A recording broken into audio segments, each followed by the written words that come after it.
देखो ये क्वेश्चन आप लोग को वो प्रीवियस क्वेश्चन से सेम ही है, बस यहाँ पर चेंजेस क्या पूछा गया है कि डिवाइडेड करने से आपको परफेक्ट स्क्वायर लाना है।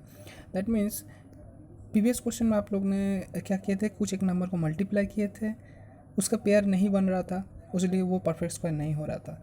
यहाँ पर देखते क्या होता है। तो मैं ये नंबर एक एग्जाम्पल से सॉल्व आउट कर रहा हूँ। 2 हो गया 4410, फिर 2 से जाएगा वो 2205। देखो लास्ट में 5 है तो ऑब्वियसली 5 से डिवाइड होगा ही, तो 5 4 हो गया 1 हो गया। नाउ इट विल बी 7 से जाएगा, 31 से 2। यहाँ पे गलत हो गया है, ये 451 नहीं, ये होगा 441। ओके, ये हो गया 441।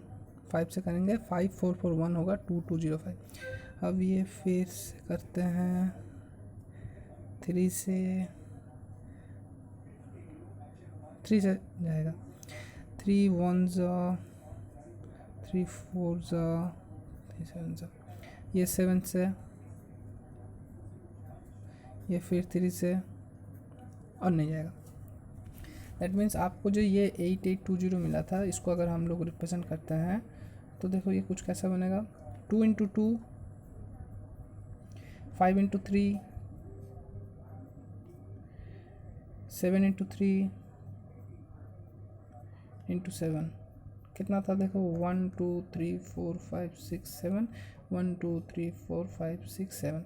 अब हम लोग इसको थोड़ा रीअरेंज कर लेते हैं, एक ही साथ एक ही नंबर को लिखते हैं। 2 डबल 2, इसका 5 यहाँ एक है और कहीं पर नहीं है, इसको सेपरेट रखेंगे।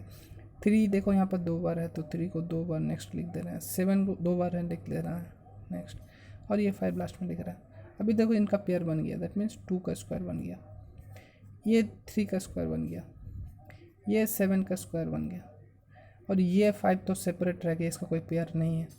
अभी सोचो कि मल्टीप्लिकेशन में क्या हो रहा था प्रीवियस क्वेश्चन में, यहाँ पर तो 5 मल्टीप्लाई करने से ये भी स्क्वायर बन जाता। लेकिन अगर सोचो कि अगर इंटायर टर्म को अगर 5 से डिवाइड कर दूँ तो देखो ये 5 और ये 5 कट जाएगा, तब भी तो ये नंबर कन्वर्ट होके एक परफेक्ट स्क्वायर नंबर में कन्वर्ट हो जाएगा। तो इसीलिए ये सवाल पूछा गया कि कौन सा वो नंबर है जिसको डिवाइड करूँगा। देखो ये 5 तो एक्स्ट्रा था, ये जो क्वेश्चन में ये जो 5 आया था फैक्टराइजेशन करने से, ये तो एक्स्ट्रा था, इसको हटाना पड़ेगा। आइदर इसके साथ आप कुछ मल्टीप्लाई कर दो, या फिर इसको डिवाइड करके आप कैंसिल आउट कर दो। मल्टीप्लाई करोगे तो इटसेल्फ वो नंबर भी स्क्वायर हो जाएगा, डिवाइड करोगे तो वो नंबर जो एक्स्ट्रा था वो हट जाएगा। तो बाकी देखो आपके पास रिमेनिंग जो बचा रहा वो सारे के सारे परफेक्ट स्क्वायर है। उसीलिए ये क्वेश्चन में आपसे जो पूछा गया है कि कौन सा नंबर को आपको डिवाइड करना पड़ेगा कि ये नंबर एक परफेक्ट स्क्वायर हो जाए। तो इस नंबर में ये आ गया एक्स्ट्रा, ये 5 जो आया इसको मैं 7 मिनट के क्लीन यहाँ पर अच्छे से लिखता हूँ, इंटू 5।